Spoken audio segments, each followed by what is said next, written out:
Good evening, everyone, and please welcome to the stage Sinéad Cusack. Sinéad.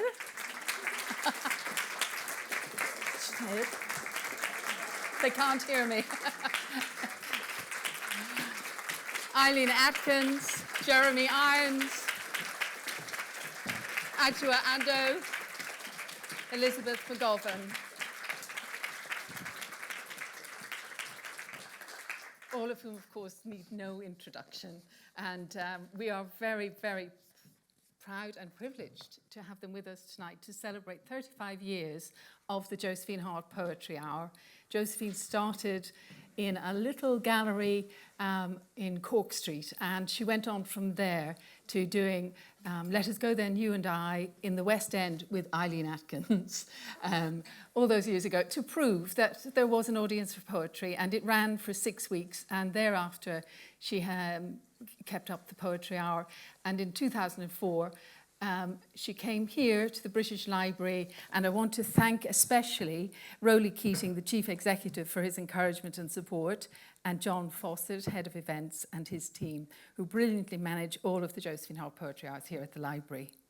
And just to let you know, all of the monies over and above the costs of the library go to the King George V Fund for Actors, some of whom, as Josephine said, in late life have in a sense subsidised theatre and now find themselves in financial difficulties. This is why Josephine spoke of her absolute respect for actors and dedicated her last 2 books to what she called the mysterious art of the actor. Most of you here tonight know the basic purpose of the Josephine Hart Poetry Hour. Josephine Hart herself described it in the speech she had written for the opening night of the Josephine Hart Poetry Week at the Donmar 10 years ago. And we are also marking Josephine's anniversary, her 10th anniversary this evening. And on that night, she had written, for that night rather, public performance of the great poetry of the dead poets read by great actors should be the norm in London. So over to our great actors.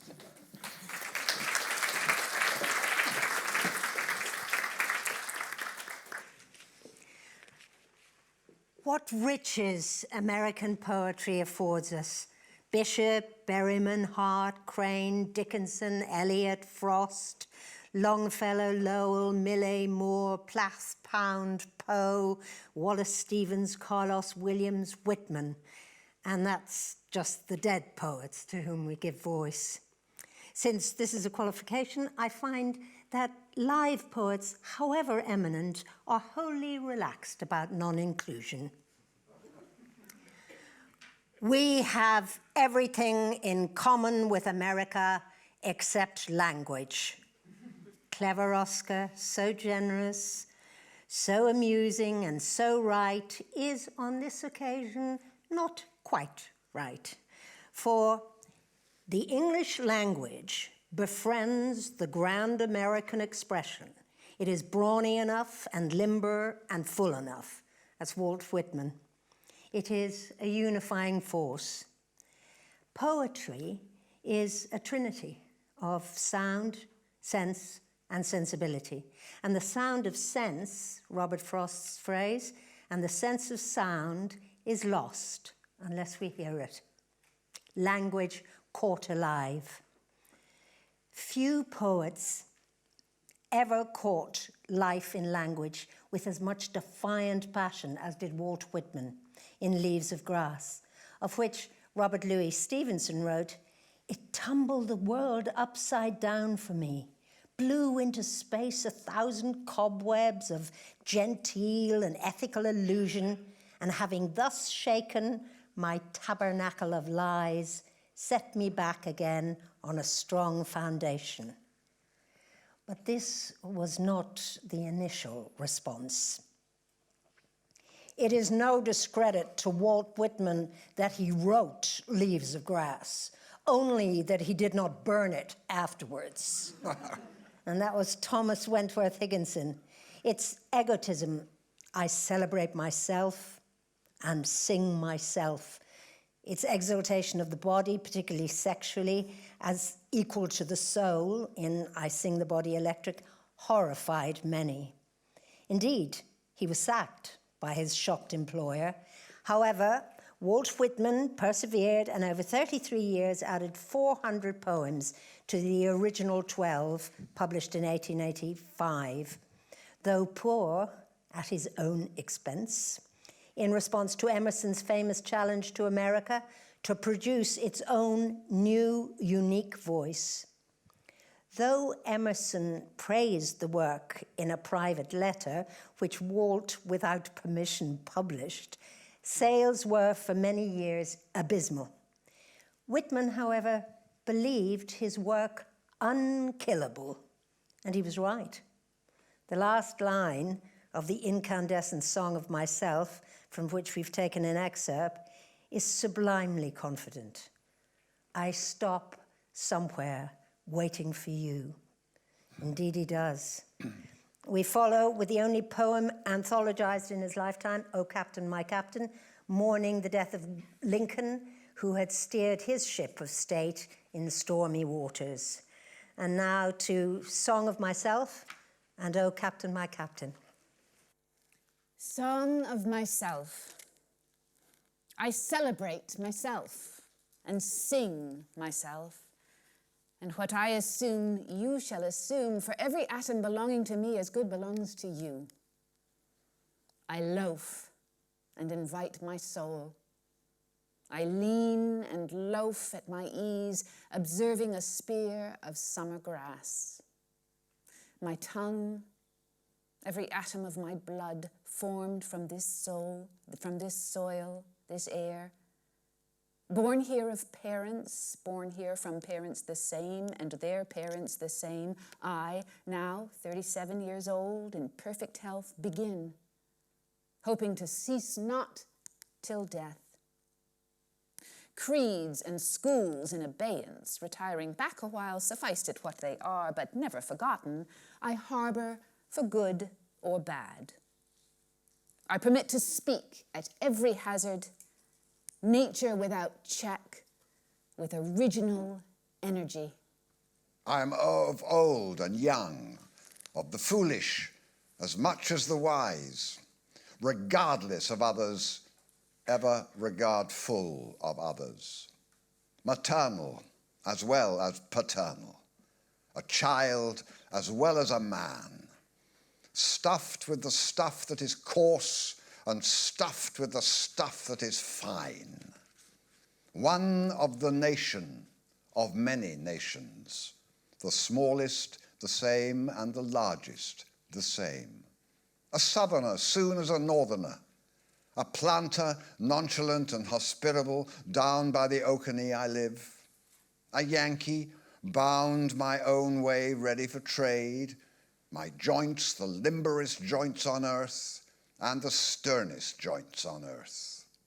A Kentuckian walking the vale of the Elkhorn in my deerskin leggings, a Louisianan or Georgian, a boatman over lakes or bays or along coasts, a Hoosier, Badger, Buckeye, at home on Canadian snowshoes or up in the bush or with the fishermen off Newfoundland, at home in the fleet of ice boats, sailing with the rest and tacking, at home on the hills of Vermont or in the woods of Maine or the Texan ranch, comrade of Californians, comrade of free Northwesterners loving their big proportions, comrade of raftsmen and coalmen, comrade of all who shake hands and welcome to drink and meet, a learner with the simplest, a teacher of the thoughtfulest, a novice beginning, yet experient of myriads of seasons.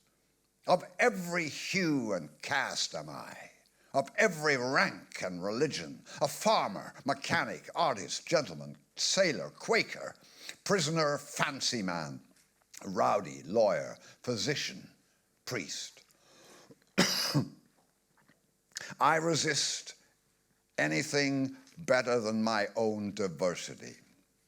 Breathe the air, but leave plenty after me. And I'm not stuck up, and I'm in my place. The moth and the fish eggs are in their place. The bright suns I see and the dark suns I cannot see are in their place. The palpable is in its place, and the impalpable is in its place. And as to you, death, and you, bitter hug of mortality, it is idle to try to alarm me. To his work without flinching the accoucheur comes. I see the elder hand pressing, receiving, supporting. I recline by the sills of the exquisite flexible doors and mark the outlet, and mark the relief and escape. And as to you, corpse, I think you are good manure. But that does not offend me. I smell the white roses, sweet-scented and growing. I reach to the leafy lips. I reached to the polished breasts of melons. And as to you, life, I reckon you are the leavings of many deaths. No doubt I have died myself 10,000 times before. There is that in me. I do not know what it is, but I know it is in me. Wrenched and sweaty, calm and cool, then my body becomes. I sleep long. I do not know it. It is without name. It is a word unsaid. It is not in any dictionary, utterance, symbol. Something it swings on more than the earth I swing on. To it, the creation is the friend whose embracing awakes me. Perhaps I might tell more. Outlines. I plead for my brothers and sisters. Do you see, oh, my brothers and sisters? It is not chaos or death. It is form, union, plan. It is eternal life. It is happiness. The past and present wilt. I have filled them, emptied them, and proceed to fill my next fold of the future. Listener up there, what have you to confide to me? Look in my face while I snuff the sidle of evening. Talk honestly. No one hears you, and I stay only a minute longer. Do I contradict myself? Very well then, I contradict myself. I am large. I contain multitudes. I concentrate toward them that are nigh. I wait on the door slab. Who has done his day's work? Who will soonest be through with his supper? Who wishes to walk with me? Will you speak before I am gone? Will you prove already too late? The spotted hawk swoops by and accuses me. He complains of my gab and my loitering. I too am not a bit tamed. I too am untranslatable. I sound my barbaric yaws over the roofs of the world. The last scud of day holds back for me. It flings my likeness after the rest, and true as any on the shadowed wilds, it coaxes me to the vapor and the dusk. I depart as air. I shake my white locks at the runaway sun. I effuse my flesh in eddies and drift it in lacy jags. I bequeath myself to the dirt and grow from the grass I love. If you want me again, look for me under your boot soles. You will hardly know who I am or what I mean, but I shall be good health to you nevertheless, and filter and fibre your blood. Failing to fetch me at first, keep encouraged. Missing me one place, search another. I stop somewhere, waiting for you,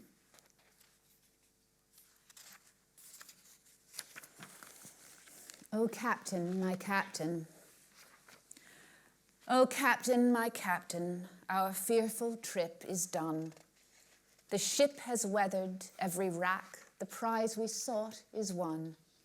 The port is near, the bells I hear, the people all exulting, while follow eyes the steady keel, the vessel grim and daring. But oh heart, heart, heart, oh the bleeding drops of red where on the deck my captain lies, fallen cold and dead. O captain, my captain, rise up and hear the bells. Rise up, for you the flag is flung, for you the bugle trills. For you bouquets and ribboned wreaths, for you the shores are crowding. For you they call the swaying mass, their eager faces turning. Here, captain, dear father, this arm beneath your head. It is some dream that on the deck you've fallen cold and dead. My captain does not answer, his lips are pale and still. My father does not feel my arm, he has no pulse nor will. The ship is anchored safe and sound, its voyage closed and done. From fearful trip, the victor ship comes in with object won. Exult, O shores, and ring, O bells, but I with mournful tread walk the deck my captain lies, fallen cold and dead. In March 1959, a dinner was held in New York to honor on his 85th birthday Robert Frost, winner of 4 Pulitzer Prizes, a record which has never been equaled. Lionel Trilling rose to speak. I have to say that my Frost is not the Frost I seem to perceive in the minds of so many of his admirers. Frost's best poems represent the terrible actualities of life. In some, he is a terrifying poet. The audience was disconcerted, as was Frost. But Trilling was right. Frost's poem, Out, Out, is a tragic masterpiece about an accident in a sawmill when the saw leaped out at the boy's hand. Neither refused the meeting. And the last line among the most brutal in literature. Frost's first collection was published in his 40s in England, where he'd come to farm in Buckinghamshire. Within a year, he'd produced North of Boston and returned to America, after which there was no stopping him. He spoke at President Kennedy's inauguration, and the president ended many of his speeches with lines from Stopping by Woods on a Snowy Evening. Indeed, Kennedy asked Frost to visit Khrushchev in Moscow to plead against the building of the Berlin Wall. With considerable cunning,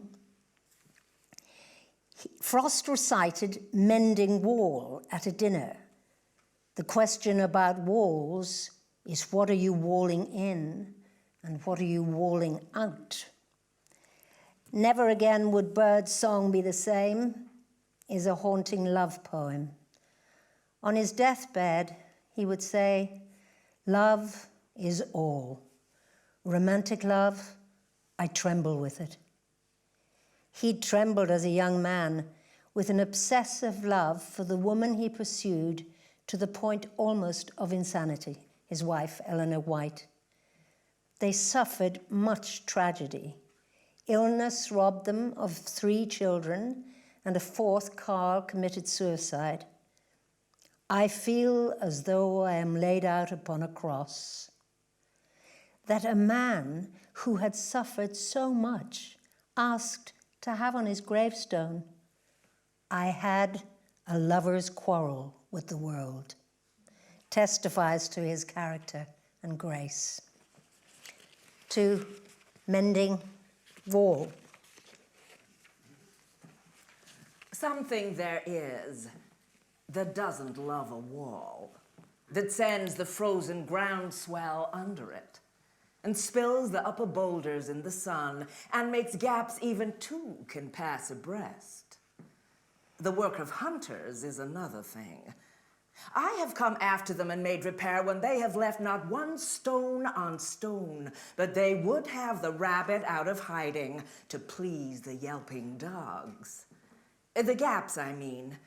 Not one has seen them made or heard them made, but at spring mending time we find them there. I let my neighbor know beyond the hill, and on a day we meet to walk the line and set the wall between us once again.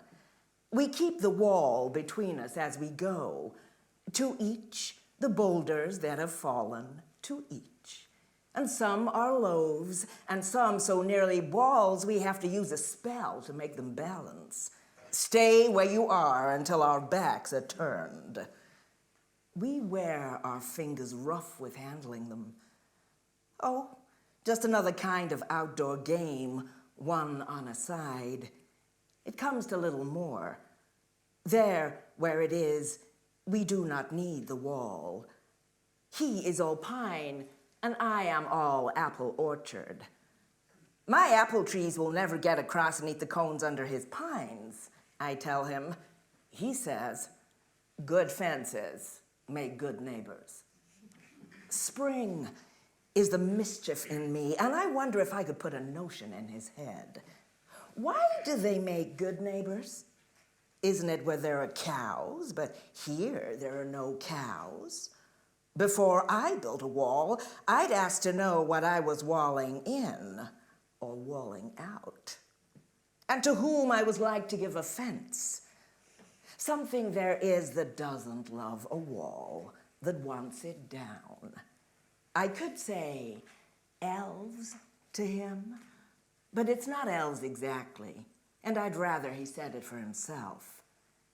I see him there, bringing a stone grasped firmly by the top in each hand like an old stone savage armed. He moves in darkness, as it seems to me, not of woods only in the shade of trees. He will not go behind his father's saying, and he likes having thought of it so well. He says again, good fences make good neighbors. Out. The buzzsaw snarled and rattled in the yard and made dust and dropped stove-length sticks of wood, sweet-scented stuff when the breeze drew across it. And from there, those that lifted eyes could count 5 mountain ranges, one behind the other, under the sunset, far into Vermont. And the saw snarled and rattled as it ran light or had to bear a load. And nothing happened. Day was all but done. Call it a day, I wish they might have said, to please the boy by giving him the half hour that a boy counts so much when saved from work. His sister stood beside them in her apron to tell them, supper. At the word, the saw, as if to prove saws knew what supper meant, leapt out at the boy's hand, or seemed to leap. He must have given the hand. However it was, neither refused the meeting. But the hand. The boy's first outcry was a rueful laugh as he swung toward them, holding up the hand, half an appeal, but half as if to keep the life from spilling. Then the boys saw all. Since he was old enough to know, big boy doing a man's work, though a child at heart, he saw all spilled. Don't let him cut my hand off, the doctor, when he comes. Don't let him, sister. So, but the hand was gone already. The doctor put him in the dark of ether. He lay and puffed his lips out with his breath. And then the watcher at his pulse took fright. No one believed. They listened at his heart. Little? Less? Nothing. And that ended it. No more to build on there. And they, since they were not the one dead, turned to their affairs. Never again would birds' song be the same. He would declare and could himself believe that the birds there and all the garden round, from having heard the day-long voice of Eve, had added to their own an oversound, her tone of meaning, but without the words. Admittedly, an eloquence so soft could only have had an influence on birds when call or laughter carried it aloft. Be that as it may, she was in their song. Moreover, her voice upon their voices crossed had now persisted in the woods so long that probably it never would be lost. Never again would birdsong be the same. And to do that to birds was why she came.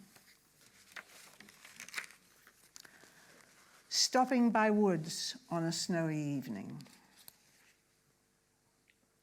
Whose woods are these? I think I know. His house is in the village, though.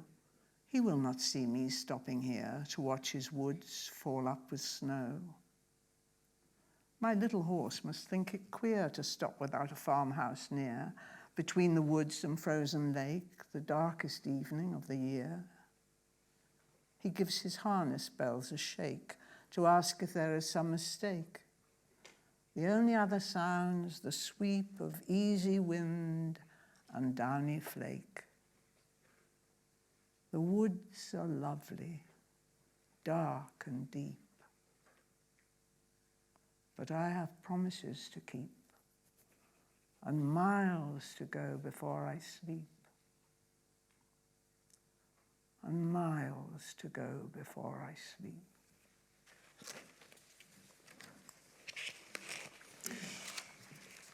Emily Dickinson wrote short. Short does not mean sweet. When she died in 1886, age 56, she didn't have a single book of poetry to her name. She is now regarded as one of the greatest poets in the American canon. Harold Bloom considers her as individual a thinker as Dante. Well, how did this happen? Well, after Emily's death, her sister Lavinia opened her bureau and found, neatly copied and sewn together in groups, over 900 poems. Lyndall Gordon's brilliant biography traces her remarkable story. Remember Thomas Wentworth Higginson, who advised Whitman to burn his work? Well, he declined to publish Miss Dickinson twice. The poems, though he recognized their brilliance, were, he said, extreme. They were, indeed, extreme, works of an ecstatic genius. Death-obsessed, my life had stood a loaded gun. Because I could not stop for death, I heard a fly buzz when I died. Title's always the opening line. Well, death is the distinguished thing. That's Henry James. Dickinson lived through the Civil War. Her house overlooked a graveyard, and she was often ill. But after Wentworth's second rejection, she wrote him one of the most elegant exits in literary history. I smile when you suggest that I delay to publish. If fame belonged to me, I could not escape her. My barefoot rank is better. You think me uncontrolled? I have no tribunal. The sailor cannot see the north, but knows the needle can. Brilliant. She withdrew to her genius, this nun of Amherst. Bloom believes hers is a drama of erotic loss rather than of religious obsession. Perhaps, in Ted Hughes's haunting phrase, Emily Dickinson knew her unusual endowment of love was not going to be asked for. And now, too, my life had stood a loaded gun. My life had stood a loaded gun in corners till the day the owner passed, identified, and carried me away. And now we roam in sovereign woods, and now we hunt the doe, and every time I speak for him, the mountains straight reply. And do I smile such cordial light upon the valley glow, it is as if a Vesuvian face had let its pleasure through. And when at night, our good day done, I guard my master's head, 'tis better than the eider duck's deep pillow to have shared. To foe of his, I'm deadly foe, none stir the second time, on whom I lay a yellow eye or an emphatic thumb.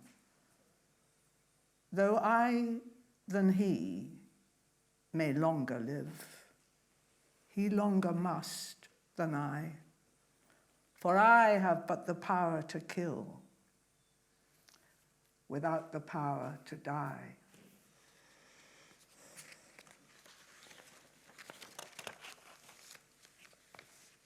My life closed twice before its close. My life closed twice before its close.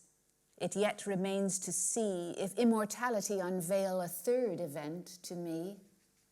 So huge, so hopeless to conceive as these that twice befell. Parting is all we know of heaven and all we need of hell. Because I could not stop for death. Because I could not stop for death, he kindly stopped for me. The carriage held but just ourselves and immortality. We slowly drove, he knew no haste, and I had put away my labor and my leisure too, for his civility. We passed the school where children strove at recess in the ring. We passed the fields of gazing grain. We passed the setting sun. Or rather, he passed us.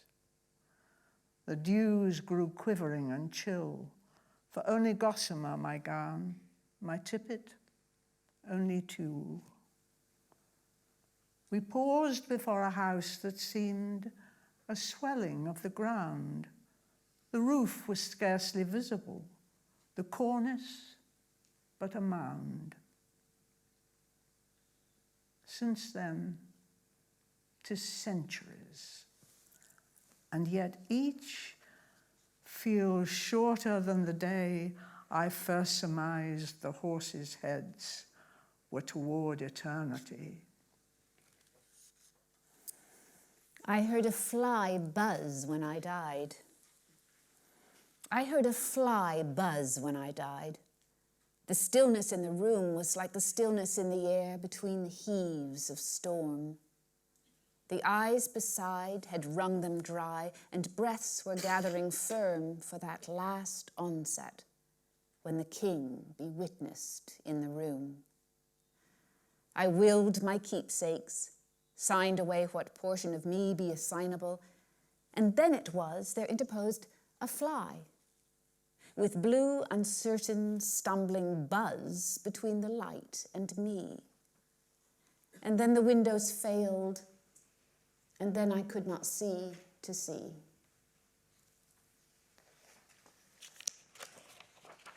Different sorts of backward reflection comes from Margaret Walker. Margaret was part of the Chicago Renaissance in the 1930s, which numbered amongst others Florence Price, the first black woman to have her composition played by an orchestra. She was featured at the proms this year. She was fabulous. Lineage by Margaret Walker.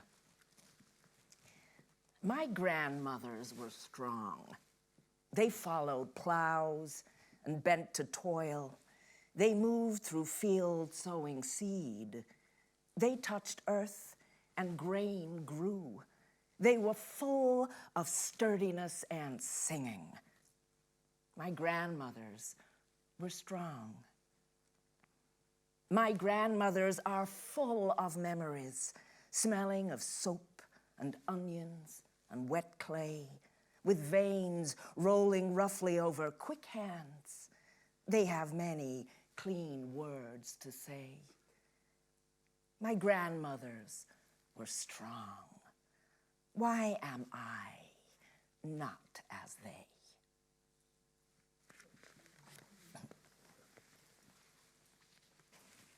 Elizabeth Bishop. She came, she saw, she changed the view. If, as C.K. Stead wrote, Eliot followed his nerves in Prufrock, in Bishop's case, the nerve is optic.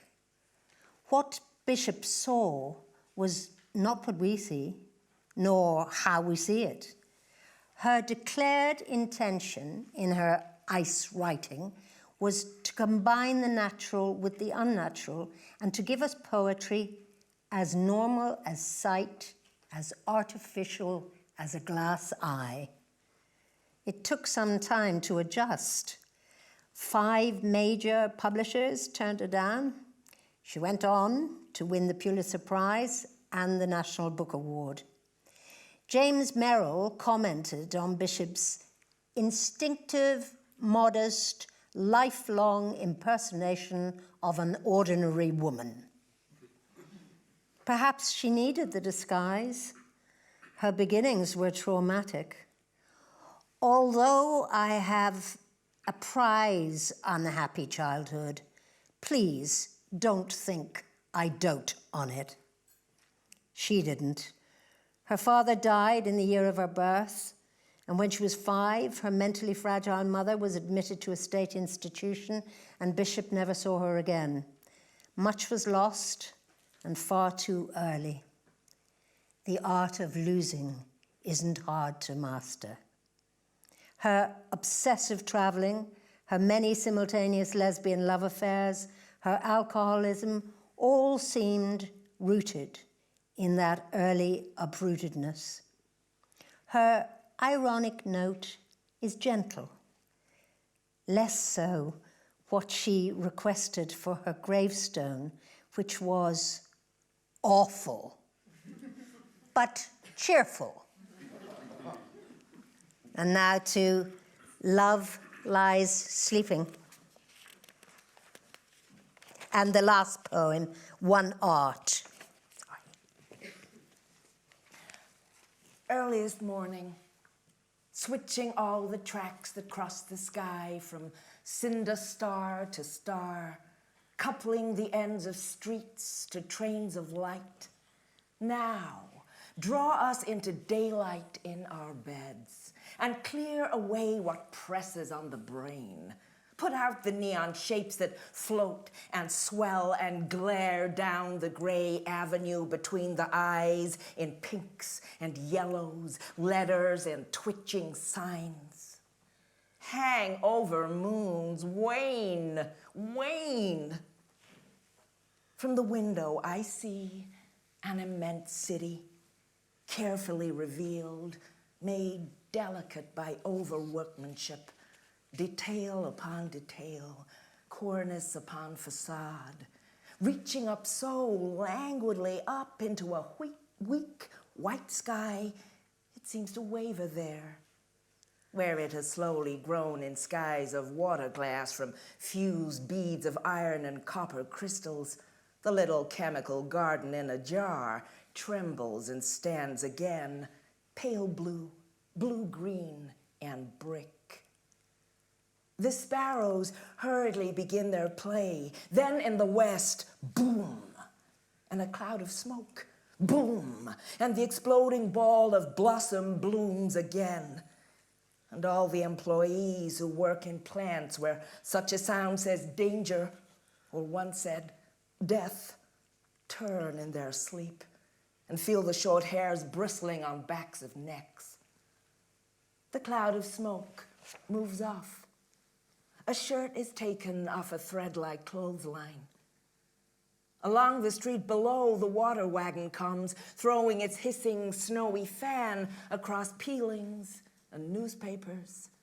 The water dries, light dry, dark wet, the pattern of the cool watermelon. I hear the day springs of the morning strike from stony walls and halls and iron beds, scattered or grouped cascades, alarms for the expected.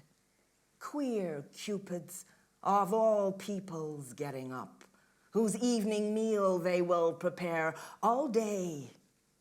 You will dine well on his heart, on his and his, so send them about your business affectionately, dragging in the streets their unique loves.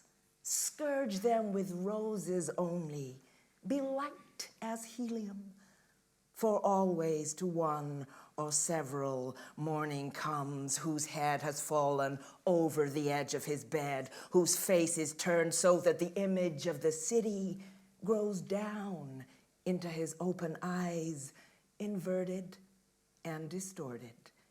No, I mean distorted and revealed, if he sees it at all. One art. The art of losing isn't hard to master. So many things seem filled with the intent to be lost that their loss is no disaster. Lose something every day. Accept the fluster of lost door keys, the hour badly spent. The art of losing isn't hard to master. Then practice losing farther, losing faster, places and names and where it was you meant to travel. None of these will bring disaster. I lost my mother's watch. And look, my last, or next to last, of 3 loved houses went. The art of losing isn't hard to master. I lost 2 cities, lovely ones, and vaster, some realms I owned, 2 rivers and a continent. I missed them, but it wasn't a disaster. Even losing you, a joking voice, a gesture I love. I shan't have lied. It's evident the art of losing's not too hard to master, though it may look like, write it like disaster.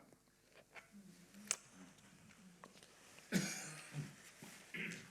Renaissance poem, this time from the Harlem Renaissance. This is Langston Hughes. Let America be America again. Let America be America again. Let it be the dream it used to be. Let it be the pioneer on the plain seeking a home where he himself is free. America never was America to me. Let America be the dream the dreamers dreamed. Let it be that great strong land of love, where never kings connive, nor tyrants scheme, that any man be crushed by one above. It never was America to me. Oh, let my land be a land where liberty is crowned with no false patriotic wreath, but opportunity is real and life is free. Equality is in the air we breathe. There's never been equality for me, nor freedom in this homeland of the free. Say, who are you that mumbles in the dark? And who are you that draws your veil across the stars? I am the poor white, fooled and pushed apart. I am the Negro bearing slavery's scars. I am the red man driven from the land. I am the immigrant clutching the hope I seek and finding only the same old stupid plan of dog-eat-dog, of mighty crush the weak. I am the young man full of strength and hope, tangled in that ancient, endless chain of profit, power, gain, of grab the land, of grab the gold, of grab the ways of satisfying need, of work the man, of take the pay, of owning everything for one's own greed. I am the farmer, bondsman to the soil. I am the worker, sold to the machine. I am the Negro, servant to you all.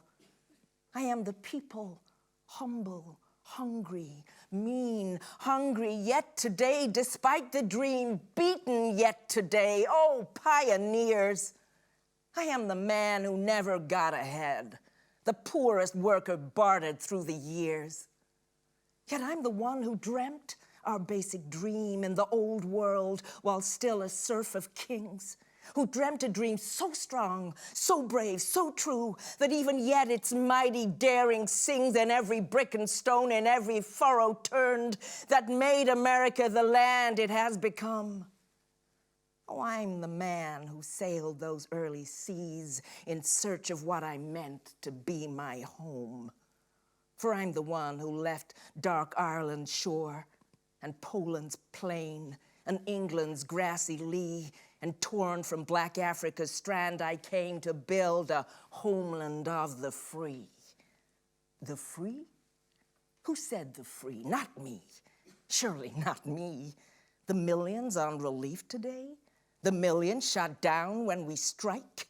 The millions who have nothing for our pay, for all the dreams we've dreamed and all the songs we've sung and all the hopes we've held and all the flags we've hung? The millions who have nothing for our pay except the dream that's almost dead today? Oh, let America be America again, the land that never has been yet, and yet must be, the land where every man is free, the land that's mine, the poor man's, Indians, Negroes, me, who made America, whose sweat and blood, whose faith and pain, whose hand at the foundry, whose plow in the rain must bring back our mighty dream again. Sure, call me any ugly name you choose. The steel of freedom does not stain. For those who live like leeches on the people's lives, we must take back our land again, America. Oh, yes, I say it plain. America never was America to me, and yet I swear this oath, America will be, out of the rack and ruin of our gangster death, the rape and rot of graft and stealth and lies, we, the people, must redeem the land, the mines, the plants, the rivers, the mountains, and the endless plain, all the stretch of these great green states, and make America again.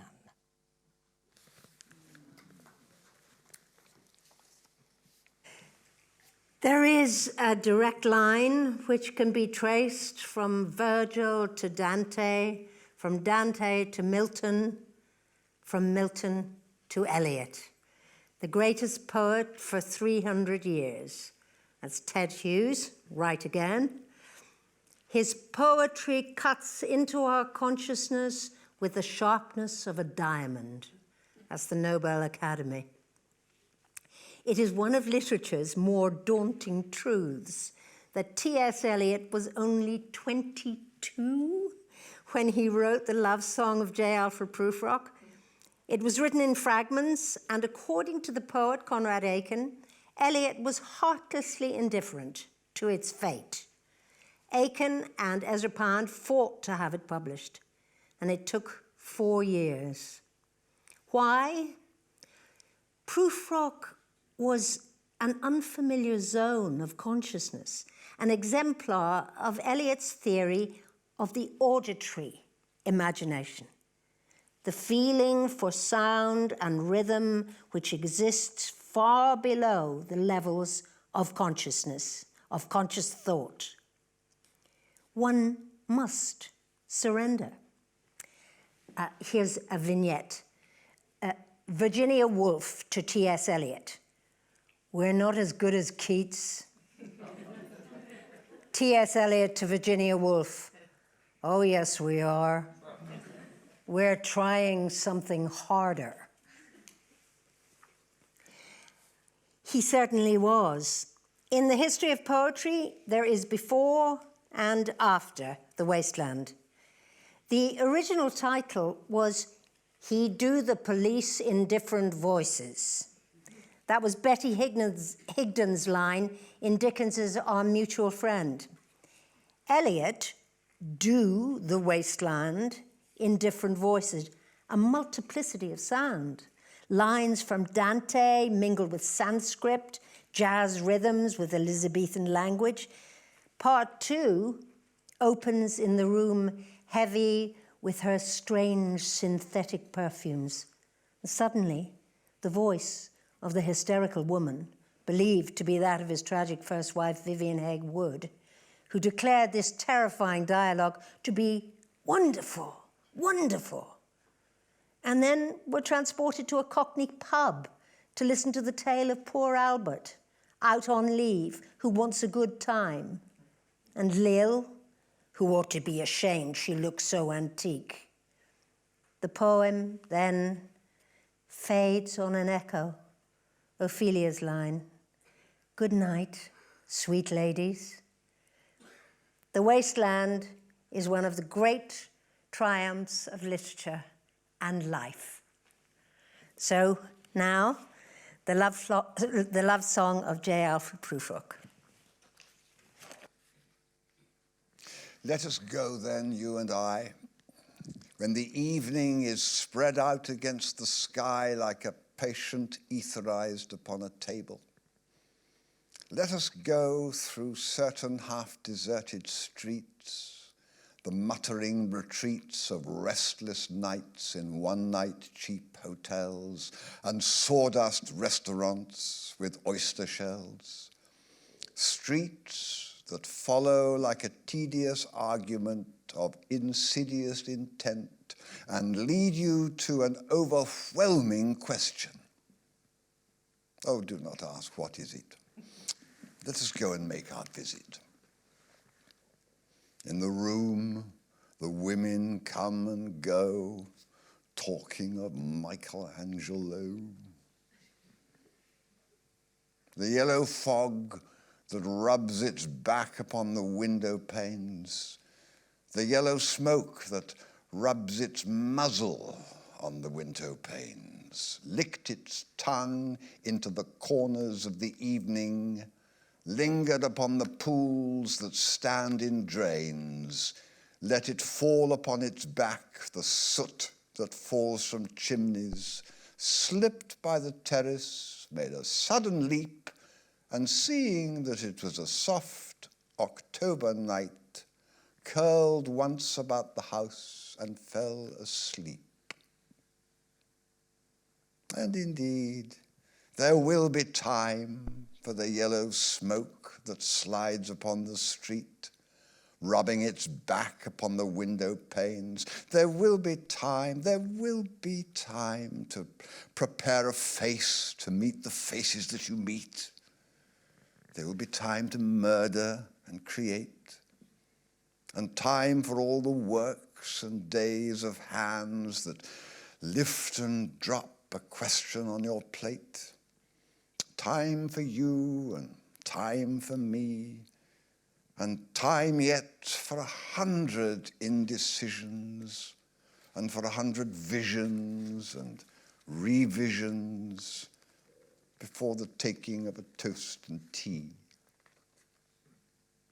In the room, the women come and go, talking of Michelangelo. And indeed, there will be time to wonder, do I dare? And do I dare? Time to turn back and descend the stair with a bald spot in the middle of my hair. They will say how his hair is growing thin. My morning coat, my collar mounting firmly to the chin, my necktie rich and modest, but asserted by a simple pin. And they will say, but how his arms and legs are thin. Do I dare disturb the universe? In a minute, there is time for decisions and revisions, which a minute will reverse. For I have known them all already, known them all, have known the evenings, mornings, afternoons, have measured out my life in coffee spoons. I know the voices dying with a dying fall beneath the music from a farther room. So how should I presume? And I've known the eyes already, known them all. The eyes that fix you in a formulated phrase, and when I am formulated, sprawling on a pin, when I am pinned and wriggling on the wall, then how should I begin to spit out all the butt ends of my days and ways, and how should I presume? And I've known the arms already, known them all, arms that are braceleted and white and bare, but in the lamplight downed with light brown hair. Is it perfume from a dress that makes me so digress? Arms that lie along a table or wrap around a shawl. And should I then presume? How should I begin? Shall I say, I have gone at dusk through narrow streets and watched the smoke that rises from the pipes of lonely men in shirt sleeves leaning out of windows. Oh, I should have been a pair of ragged claws scuttling across the floors of silent seas. And the afternoon, the evening sleeps so peacefully, smoothed by long fingers. Asleep, tired, or it malingers, stretched on the floor, here beside you and me. Should I, after tea and cakes and ices, have the strength to force the moment to the crisis? But though I have wept and fasted, wept and prayed, though I have sinned my head, grown slightly bald, brought in upon a platter, I am no prophet, and here's no great matter. I have seen the moment of my greatness flicker, and I have seen the eternal footman hold my coat and snicker, and in short, I was afraid. And would it have been worth it?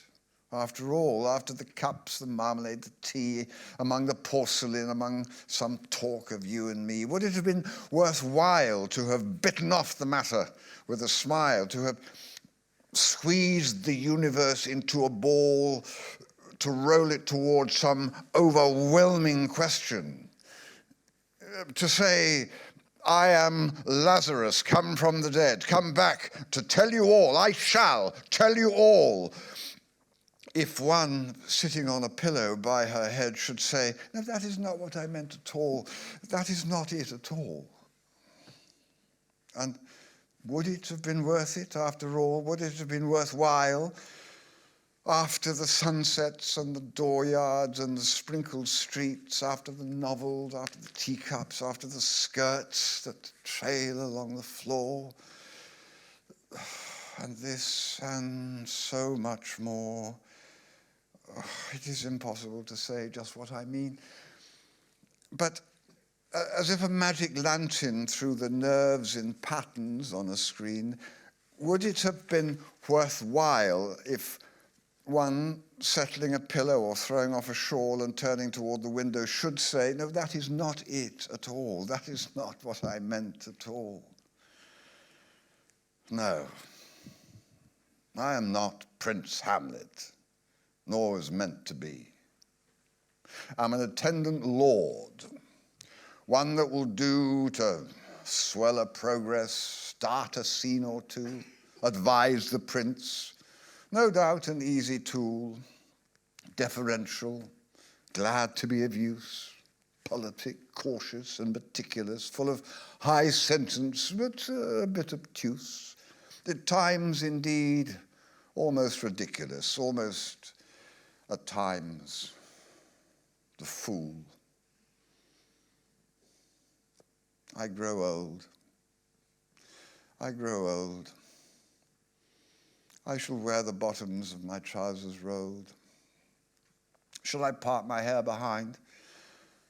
Do I dare to eat a peach? I shall wear white flannel trousers and walk upon the beach. I have heard the mermaids singing, each to each. I do not think that they will sing to me. I have seen them, riding seaward on the waves, combing the white hair of the waves, blown back. When the wind blows the water white and black, we have lingered in the chambers of the sea by seagulls wreathed with seaweed red and brown, till human voices wake us and we drown.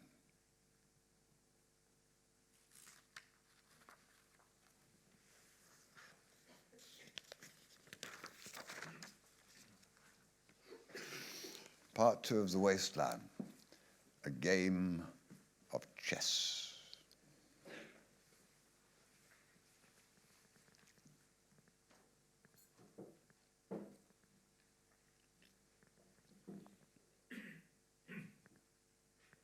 The chair she sat in, like a burnished throne, glowed on the marble, where the glass held up by standards wrought with fruited vines, from which a golden Cupidon peeped out. Another hid his eyes behind his wing, doubled the flames of 7-branched candelabra, reflecting light upon the table as the glitter of her jewels rose to meet it. From satin cases poured in rich profusion in vials of ivory and colored glass, unstoppered, lurked her strange synthetic perfumes, unguent, powdered or liquid, troubled, confused and drowned the scents in odors, stirred by the air that freshened from the window. These ascended in fattening the prolonged candle flames, flung their smoke into the laqueria, stirring the pattern on the coppered ceiling.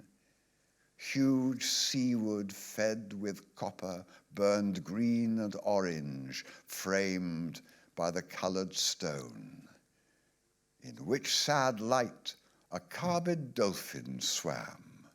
Above the antique mantle was displayed, as though a window gave upon the sylvan scene, the change of Philomel by the barbarous king, so rudely forced.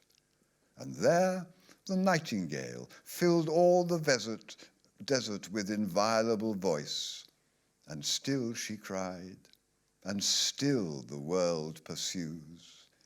Jug, jug, to dirty ears.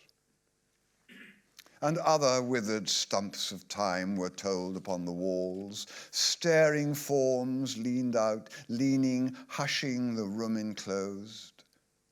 Footsteps shuffled on the stair. Under the firelight, under the brush, her hair, spread out in fiery points, glowed into words, then would be savagely still. My nerves are bad tonight. Yes, bad. Stay with me. Speak to me.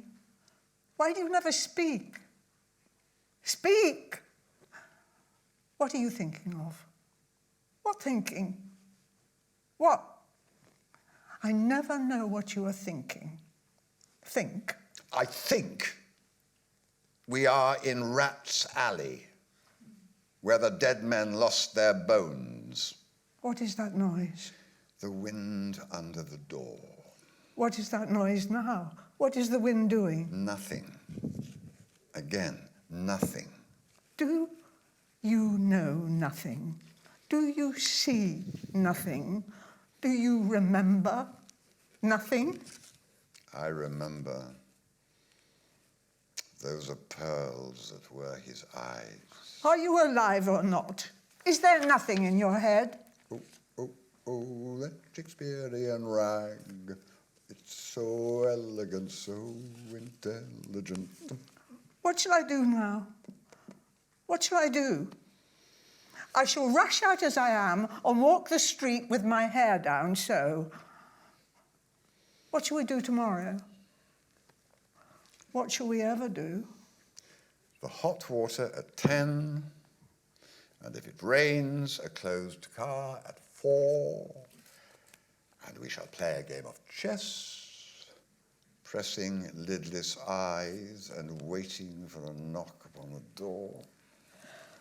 When Lil's husband got demobbed, I said, I didn't mince my words, I said to her myself, Hurry up, please, it's time. now Albert's coming back, make yourself a bit smart. He'll want to know what you done with that money he gave you to get yourself some teeth. He did, I was there. You have 'em all out, Lil, and get a nice set, he said. I swear I can't bear to look at you. And no more can't I said. And think of poor Albert. He's been in the army 4 years. He wants a good time. And if you don't give it to him, there's others will, I said. Oh, is there, she said. Something of that, I said. Then I'll know who to thank, she said, and gave me a straight look. Hurry up, please, it's time. If you don't like it, you can get on with it, I said. Others can pick and choose if you can't. But if Albert makes off, it won't be for lack of telling. You ought to be ashamed of yourself, I said, to look so antique. I know her only 31. I can't help it, she said, pulling a long face. It's them pills I took to bring it off, she said. Well, she's had 5 already and nearly died of young George. The chemist said it would be all right, but I've never been the same. You are a proper fool, I said. Well, if Albert won't leave you alone, there it is, I said. What you get married for if you don't want children? Hurry up, please, it's time. Well, that Sunday, Albert was home. They had a hot gammon, and they asked me in to dinner to get the beauty of it hot. Hurry up, please, it's time. Hurry up, please, come on, it's time. Good night, Bill. Good night, Lou. Good night, May. Good night. Ta-da. Good night. Good night. Good night, ladies. Good night, sweet ladies. Good night.